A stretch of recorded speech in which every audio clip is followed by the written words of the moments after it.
Hey, I'm Jeff, and I make music with my brother. Hi, I'm Jonathan, and I also make music with my brother. Together, we are Ekko and Sidetrack, and we make music that sounds like this. And this. And even this.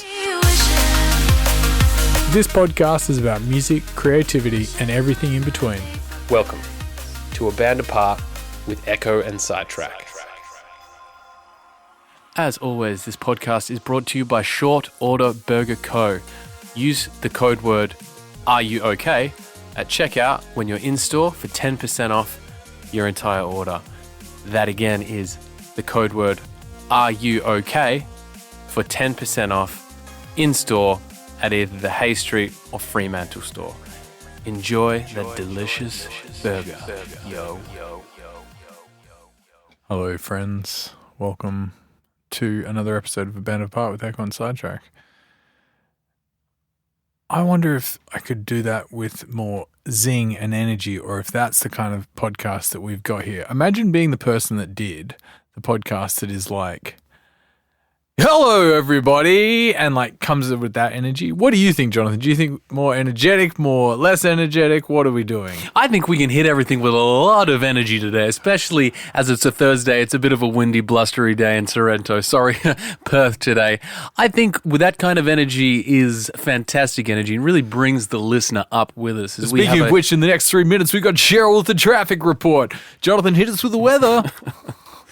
No, I don't mind that kind of. I think good energy makes for a better podcast. Yeah, I just meant like the more relaxed, like, hi, welcome. I don't know. Casual energy. I think a good balance between your radio host, which is that like put on voice, and then just an energetic conversation. Yeah. No one wants to listen to a conversation that's like, yeah, and blah, blah, blah. And then he fell out of a helicopter. It's not energetic. It's not engaging. Yeah, I agree. Speaking of engaging, Jonathan, you engaged with an audience on Friday night. I did. At a nightclub. I did. You played a show, which is a little bit strange in these COVID times. It is a little bit strange. And it felt nice to go play a show. I felt like there was some normality, going to the airport, checking in. Ooh, he's checking in. Sitting on a plane. So I went to Adelaide to play a show. Yes, shout out to Adelaide. Shout out to Adelaide and the collective crew. And it was interesting. It was a sit-down show. And it was the first sit-down show I've ever played. Or ever been to? Have you ever been to a sit-down show? No. They wouldn't have been happening in the UK. Some were. In Bristol, maybe, in where Bristol, they had low numbers. But, okay, can you describe what a sit-down show is? So a sit-down show, at the moment, South Australia has some of the strictest COVID rules with the least amount of cases. Because of their proximity to Victoria, and they've obviously got a lot of transport going through there, they want to really keep the COVID count at zero. So an aspect of that plan is to have caps on people that can enter nightclubs and no dancing. And masks in clubs unless you're sitting down.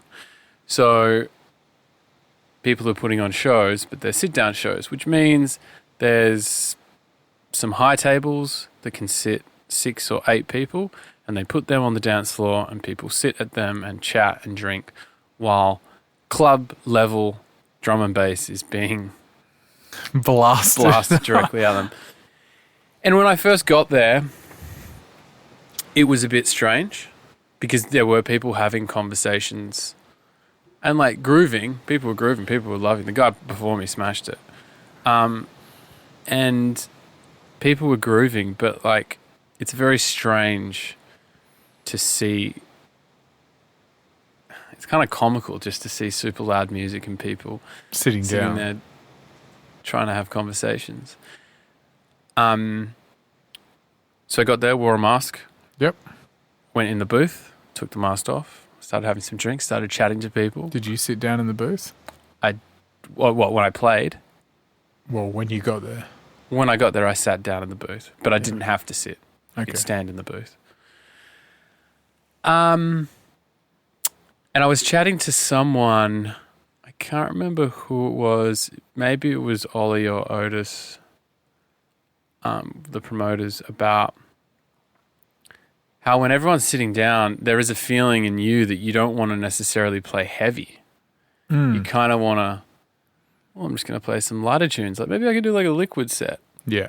There's a kind of, Because you're not technically playing for a heaving dance floor. You're like, I'm building up to things because when I play the right tunes, they'll get out of their seats. kind of. And it's a bit, I'm quite courteous, I think.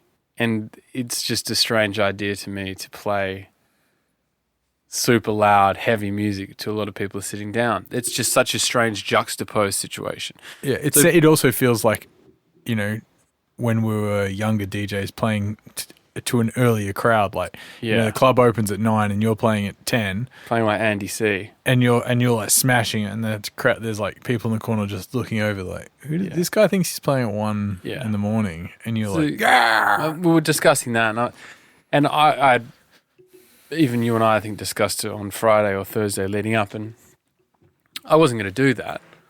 I'd planned quite a heavy set, a classic Ekko and Sidetrack set, if you will.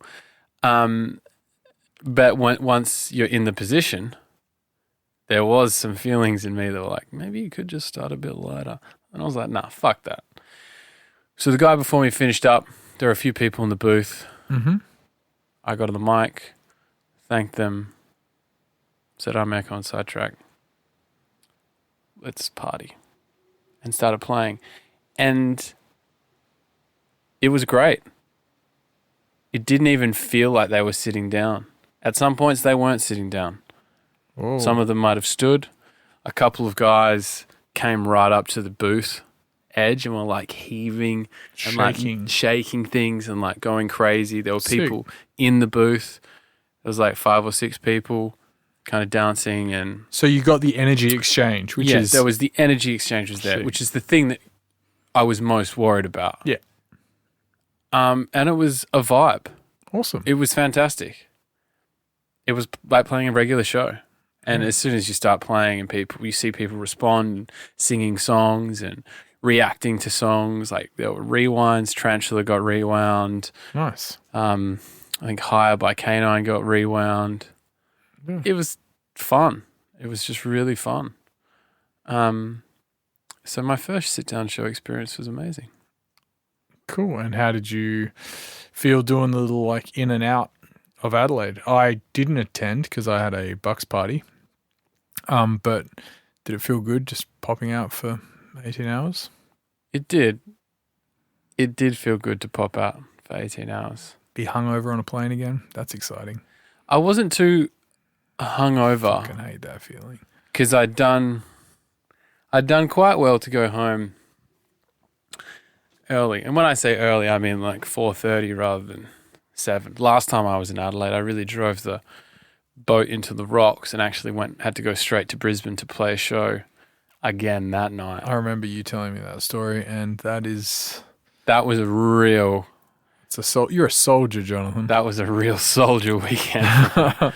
But this time I kept it together, only drank like vodka sodas. Yeah, it's responsible. So woke up, went to the airport, feeling okay, better than I have. But then the saving grace was getting a Boost juice. Oh, you sent me a message And just randomly I was drinking beers. Yeah. And you sent me a message that just said, Boost juice is amazing. Yeah.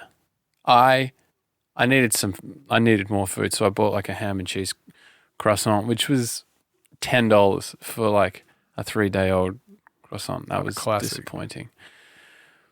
But the Boost juice was incredible. And I got on the plane. With it? I got on the plane with a Boost juice, a sparkling water, and a green tea. Like a doctor. All in my hand.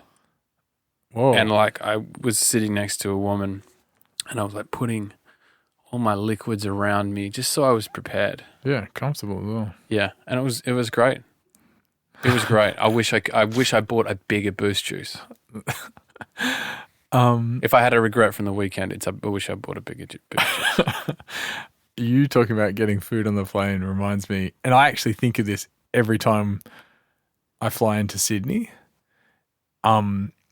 Remember when we went to Sydney with the Brookes Brothers and we had the show in Perth the next night and we had all stayed out very late and I was still definitely drunk when I got back to the hotel and the transport was picking us up in like 40 minutes. Is this the time when me, Dan, Trev were in the car? Yes. And we're like, Jeff, we're going to leave? Yeah. And I'm like, yeah. Yeah.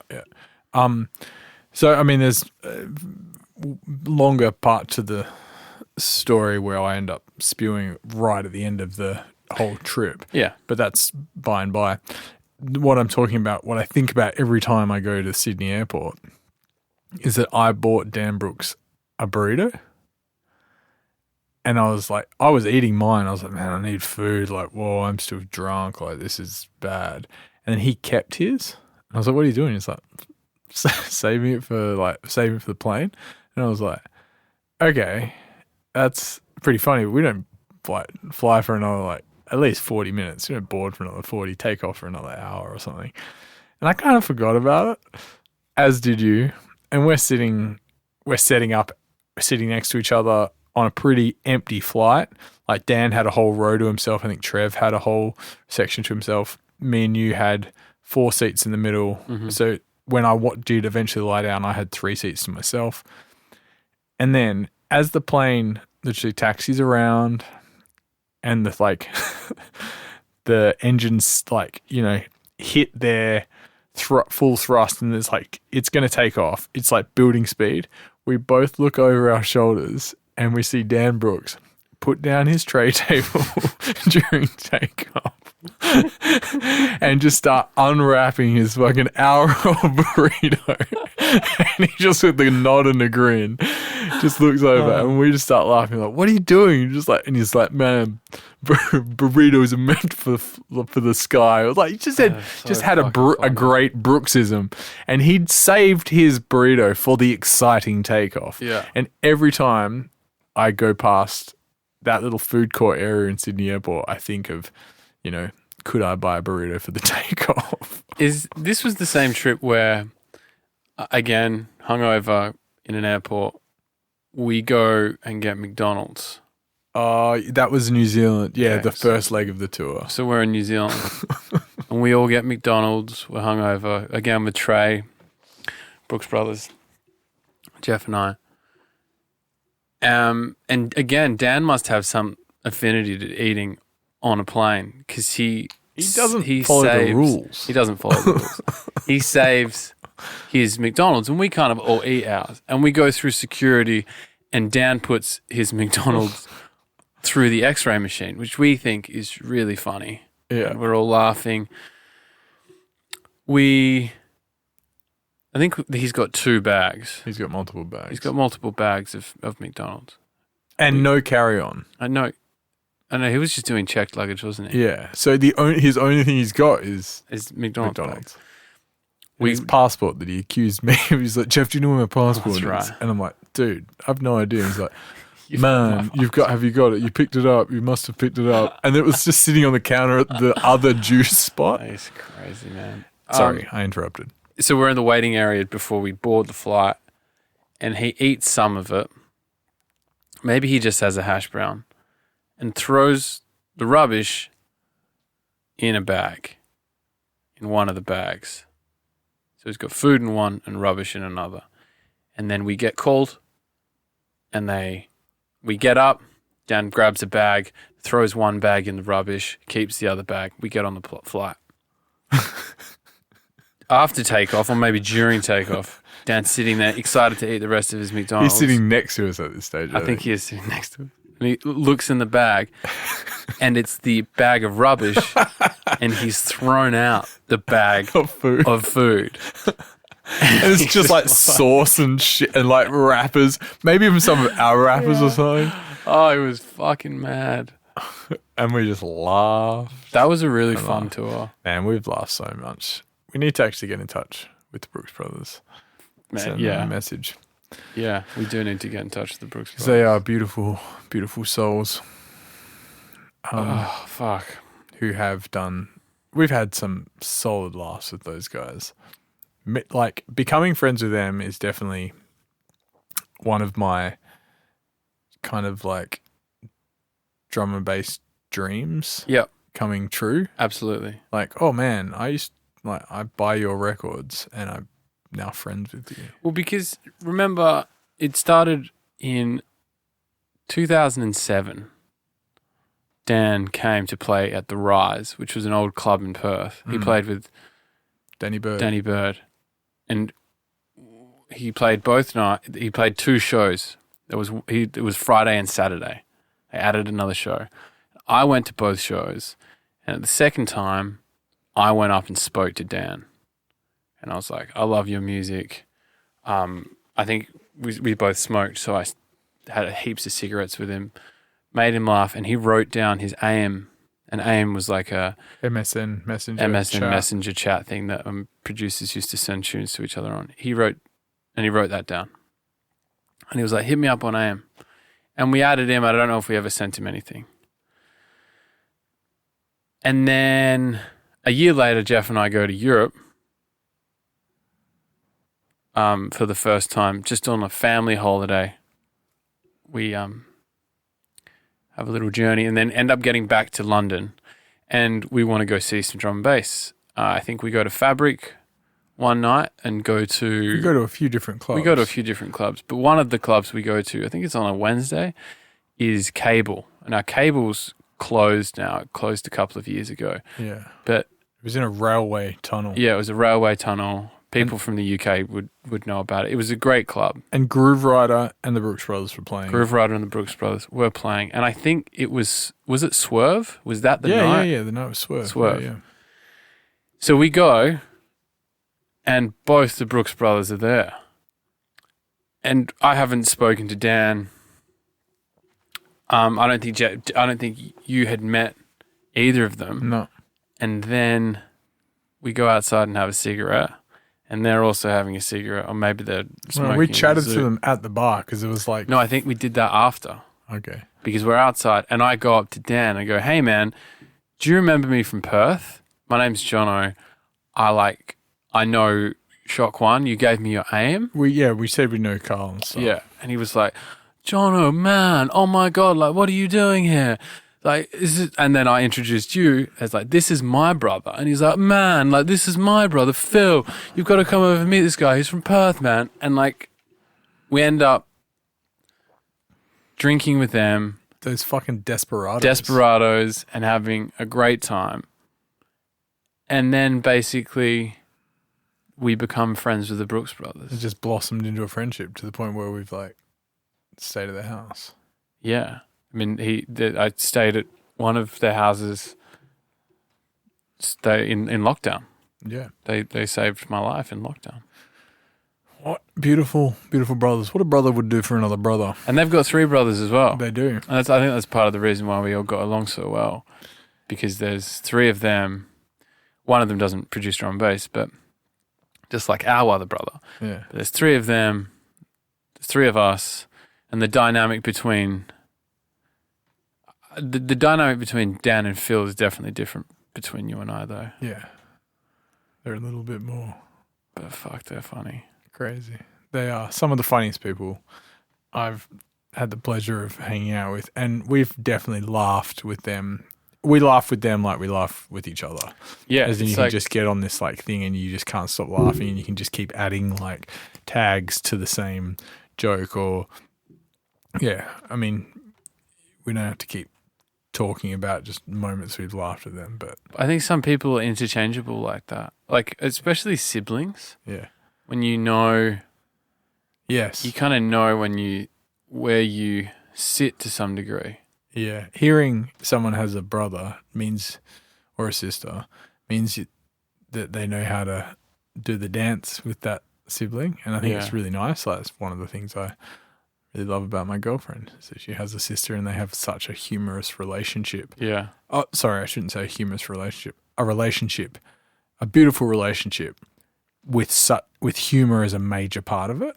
Like they send each other silly messages, like one word jokes, and that'll just set them off into laughter. And we do a similar thing. So it's like, it means that her and my bond is that much stronger because she does a similar dance with her sibling. Well, you kind of understand each other a bit better, opposed to someone who's maybe like a single child or doesn't get along with their siblings, or for any number of reasons. Yeah, it doesn't have the same relationship that maybe we have. Yeah. I think we've said before, like the relationship we have is quite strange, or rare rather, with a lot of people that I know. Not necessarily in drum and bass, but I mean just in general. Like a lot of people aren't as close with their siblings as we are, or spend as much time with their siblings. Going to business with your sibling is one thing, and going to business in a creative field is like another level to that, I think. Yeah, for sure. What do you think the biggest challenge that you face being my brother in this business, the business of Ekko and Sidetrack?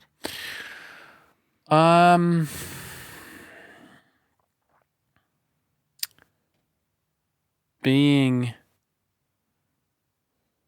heard and seen for who I am, not for who I was 15 years ago. Is that by me? Yeah. And I would think that's the most challenging part for both of us, is to be like, look at me now. Don't try and add so much history. And that's difficult with anyone. But yeah, it's a really good point. But I think you so often it's so easy to fall into old patterns of, especially when you've known each other for so long.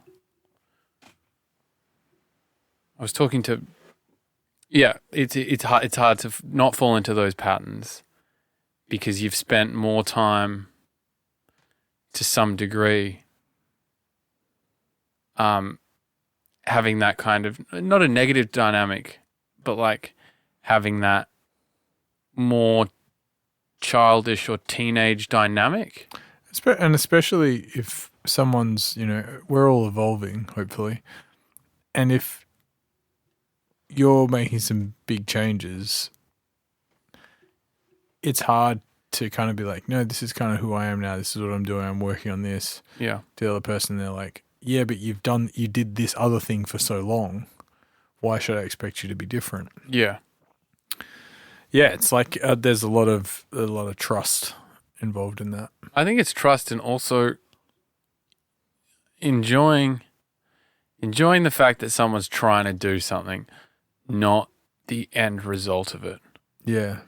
And it's like respecting people for just giving it a go rather than assuming the outcome of how someone's changing.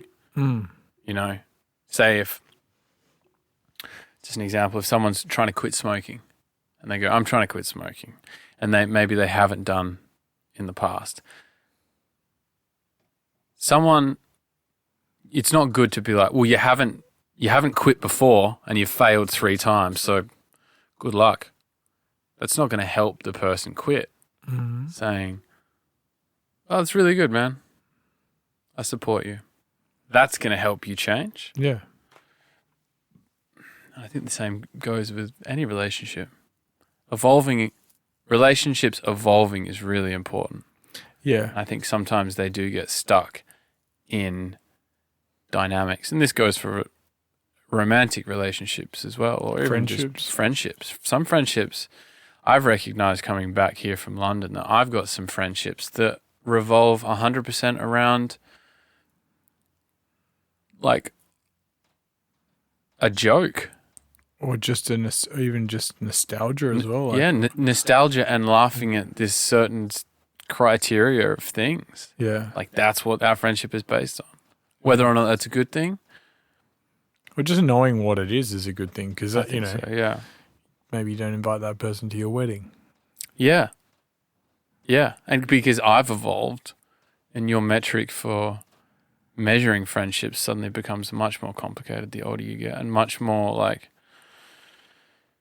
as we have, or at least we feel like we have less time, you're like, I need more from you than just laughing at a fart joke. I need, no matter how funny it is. no matter how funny it is, I need love, and I need support, and I need counsel, and I need all these other things that if I'm not getting from you, then I've got to let you go. Well, no, but I also think it's good to diversify your friendship group so that you don't have to ask everyone to be everything. It's like That's people very that true. expect their partner to be, the same sexy person they want to have sex with every night, as well as a confidant they can tell all their secrets, and that person feels comfortable sharing with you, and then a myriad of other things that we expect of our partners. That's why it's good to spread out some of your needs as a human so that you can, live a more fulfilled life and also put less pressure on people. Because, like, if you're looking to have all your cups filled by one person, that's a lot of work. But then if you imagine you wanted all your cups to be filled by 10 people, that's like, it's easier because all those people just give you a little bit of the juice, so to speak. But it is important to realize that sometimes, like, friendships have, whether they've run their course or it's like, oh, it's just, that's what level that friendship is.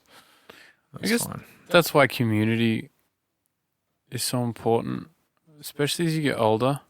I feel like everyone gets, especially as they start their own families, everyone kind of gets more insular. It's like they hang out with their partner on the weekend, and maybe they'll go to a social event once or twice a month. And I don't know if that's necessarily what I want to do. I prefer and like the idea of having this, like, community hub thing where I guess it's like a commune of some kind. Like, you've got 6 or 10 couples that all kind of hang out quite often, and you've got multiple people filling those cups rather than putting so much pressure on just your partner. Yeah, I agree. And that's why it's good to cultivate those, people around you, because you are the average of the 5 people you hang out with most. And, we've talked about mentors briefly the other week, kind of in a joking way, but yeah, I'd love to have some more guidance and mentorship. It takes the pressure off you. Yeah. Are you telling me I'm the captain, but I'm also the drunk that's having fun? Yeah. That's not, the ship's not always going to be tended to or like feel like it's on the right course. Well, it's hard to be everything at once. It is difficult to be everything. And we shouldn't, our expectation shouldn't be there to be everything. I was thinking about expectations the other day as I looked forward to the end of the week, and I was like, what do I expect out of the studio? Mm-hmm. And I was like, well, I've got this on, I feel like my time's going to be squeezed. And then I thought, if we put ourselves in the best possible state, like best mood and like good communication, 4 hours in the studio can be worth 10 hours in the studio of bad communication. Yeah. And so I thought, with limited time, rather than being like annoyed that I have limited time, be like, okay, it's up to me to put myself in the best state, and up to me to, work it out with Jonathan that we can be in the best state, that we can do a good 4 hours, which will be worth a bad 10. But that's the thing, rather than just expecting things to be good, I'm like, oh, I think I have to put these things in place to make them good. And I think that little loop that you have is really important. Like, oh, I have this expectation. And you're like, why do I have that expectation? And you're like, oh, am I expecting too much of this person, event, anything like this? I just moderate that a little bit? Or what do I have to do to really make that a reality, rather than just be like, I hope this is really amazing, and then be frustrated that it's not? It's like sitting down in front of the studio and saying, in 10 hours, I'm going to have an amazing song. Mm. And that's all the kind of intentional, that's all the planning you do. And then you get to the end of the 10 hours and you don't really have an amazing song. You've got like a weird loop and you're like, I didn't get there. I'm shit. Mm. Or you start judging. But really, if you sat down and had a slightly less grandiose expectation and you planned, put a little bit of planning in, such as I'm going to work on drums for an hour, I'm going to work on a bass for an hour, I'm going to work on melody for an hour, and I'm going to work on this for an hour. And what I want is something that makes my ears prick up when I hear it, and I want it to be 2 minutes long. Mm. If you do all that, after 4 hours or after 5 hours, you might actually have an end product, or you have something, you've kind of reached your goal. You've made your expectation, and then you've got another possible 4 hours to be like, okay, well, maybe this can actually be maybe I can finish this tune today. And then that's when you can kind of increase your expectation. Yeah, moving the goalposts as you work along, rather than just setting them miles away and then being disappointed that you didn't get there. Yeah. Yeah, it's a good thing to remember. You looked like you were going to say something else. I was, and then my brain just like kind of stopped. I meditated today, and I felt really good after doing it. But it's been the first time I've done it in the last maybe week, and definitely, I'm just reminded, like, man, you feel so much better when you do this. But the first one back is always a little bit rocky. Like, I'm just sitting here thinking, oh, that's not very good. You're better than this. You've done this so many times. You should be able to get into like a good deep place. Then you're like, wait, no, it's the first one back. I remember that the first one back's always a little bit rocky. Just sit, be peaceful, listen to your breath. Well, you're not doing a very good job. You gotta it's a bit of a wrestling match for the first few, but then once you get in that habit, it gets easier. And I think maybe I'm a bit calmer today, but my brain did just wander off. It's funny, the idea about being good at meditating as well. Yeah, that's a bit of an oxymoron. And that's kind of a thing that they say is like, it's a practice. Yeah, it's not. Some are good, some days are good, some days are bad. Just doing it is the thing that in the practice is the benefit of it. Mm. But there's sometimes it's weird, like you meditate and then afterwards you feel really good. Do feel really good. I sometimes find myself often when I have a good meditation, I feel a little bit smug after it. And you're like, yeah, I meditated. That was good. I got out of it what I needed to get. Yeah. Because you want this. You extracted value. And it's this kind of life that we exist in where it's a very transactional, everything's so transactional now. I have a sip of coffee and I get energy straight away. Thank you. I've got a headache. I take a pill. I don't have a headache anymore. So you kind of go into meditation or mindfulness in general with this same expectation of being like, I'm going to meditate and then afterwards I'm going to feel great. And then when it does happen, you're like, yes, thank you. That was awesome. Yeah. And then when it doesn't happen, you're like, fuck, this isn't working. Well, that just comes back to expectations. I recently had a conversation with a friend who had experienced some creative rejection. You know, he'd done some work on something and then he was rejected by his team, and then his team kind of came up with something. It was on a similar vein, but it was kind of completely different, and he was less involved in it. Mm-hmm. And he was asking me how, he's experienced rejection in other areas, but not necessarily in this creative realm. It's pretty new to him. And I said, you have just experienced like your expectations being like crushed. And suck shit. No. And and one of the things that stops them being crushed is not having such lofty expectations in the first place. I said, if you had have presented your piece of music, when you were working on your piece of music, you thought you were onto a pretty good thing, and you literally kind of held back showing the others because you were like, I'll show them when it's really good. And this whole time you're like, this is really good. This is going to blow their minds. This is amazing.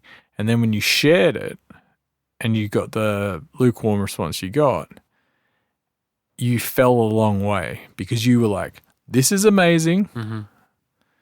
And then their response was down here like, yeah, I'm not sure. It doesn't seem like it hits the mark. Maybe we could do something else. And so you fall a long way. If they had have said, this is amazing, you wouldn't have got the same gap positively. You wouldn't have gone from this is amazing to whatever 10 times higher that is. You actually would have just gone, yeah, I know. Yeah, exactly. This is, yeah.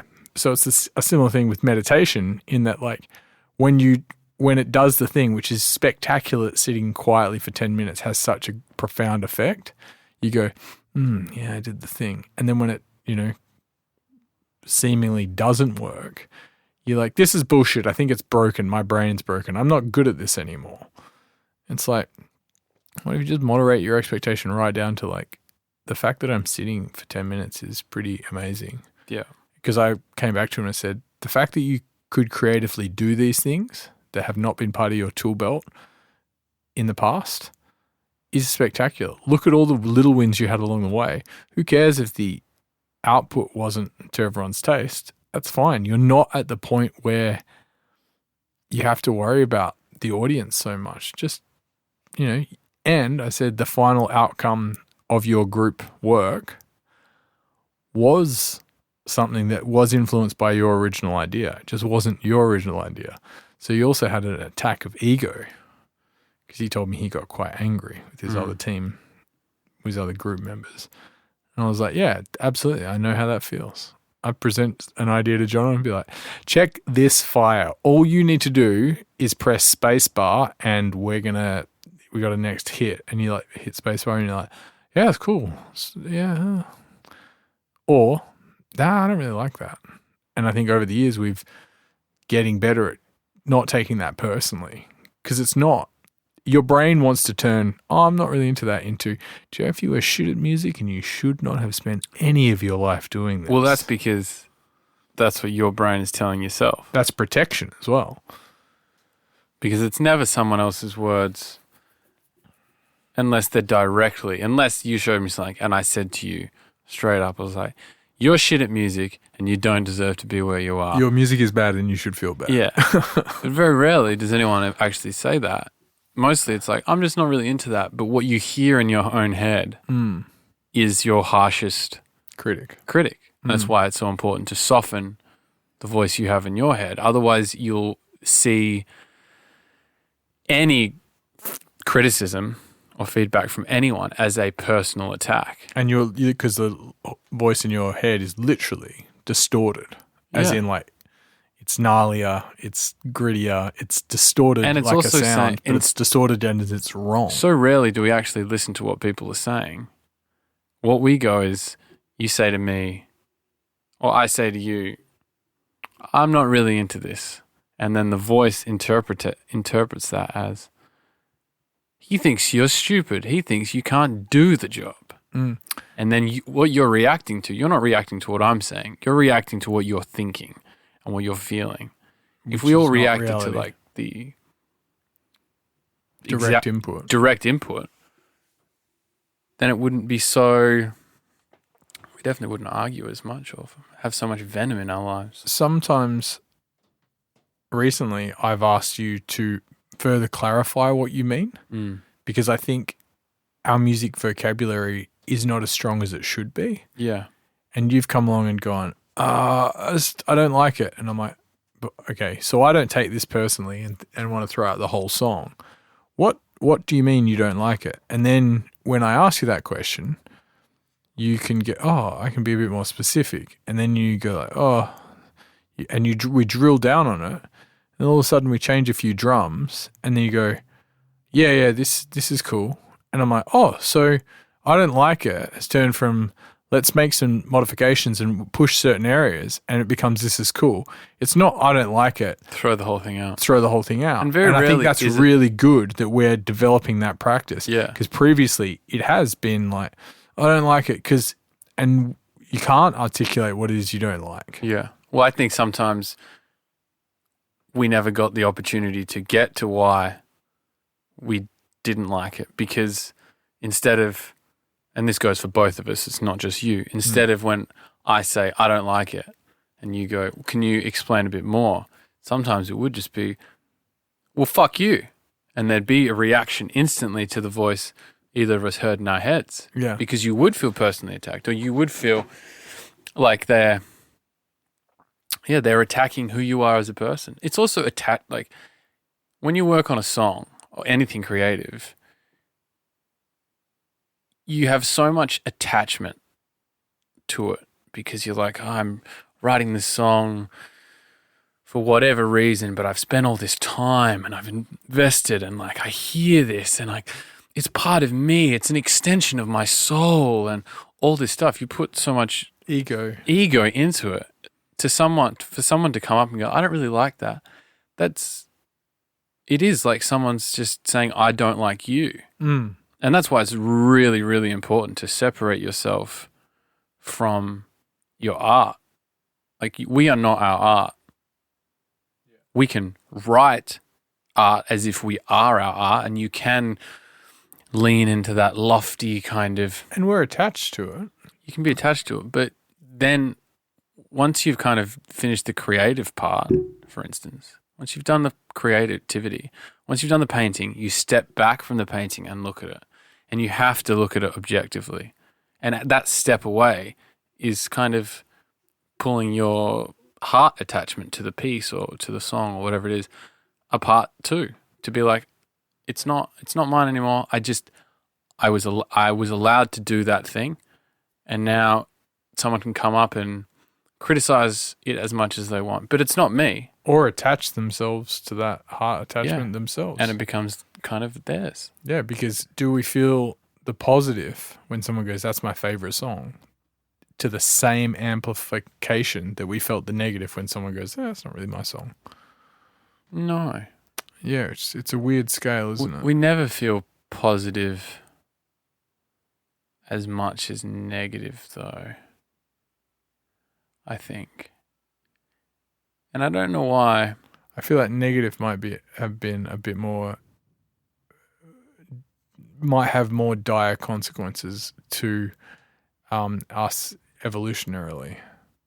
Like, to do something negative could mean ostracization from, is that a word? Yeah, being ostracized from the group. Whereas positive was like, yeah, you're a group member. So maybe we're more fearful of it. I don't know. Yeah, that makes sense. You're on with Dr. Jeff Hansen and his assistant, PhD Jonathan Hansen. Thanks for joining us. Well, yeah, I feel like we solved some of the world's riddles. I think we did, like every week. Have you got anything else to say, my friend? My brother? Let's leave it at that. And come back next week. Yeah, for more... for another episode. Of A Band Apart with Ekko and Sidetrack. And maybe next week, I think last week we had a diary or journal entry from me. Oh, yeah. Are you comfortable with sharing maybe one of your journals? Yeah, I've moved them to my new housing location, my new abode, so they're going to be easier to find. So, yes, I can bring in something, a good one and a bad one. Fantastic. And we can talk about that a little bit. That sounds fantastic. I can't wait to have that discussion with you. All right, buddy. I love you. I love you too, buddy. I love you. I love you. And we love you, listeners. And I love myself. Yeah, I love myself as well. And we're doing good things. And you're doing good stuff as well, dear listener. Whatever you're doing is important. So keep going. Don't stop. ever. Thanks for listening to this week's podcast. Make sure you subscribe to us on your podcast app and keep up to date with all new episodes. They're going to be coming out once a week. We are Ekko and Sidetrack on Facebook and Instagram. On Twitter, we are Ekko Sidetrack. Go listen to our music on Spotify, Apple Music, Tidal, YouTube, or wherever your ears consume happiness. Lots of love, people.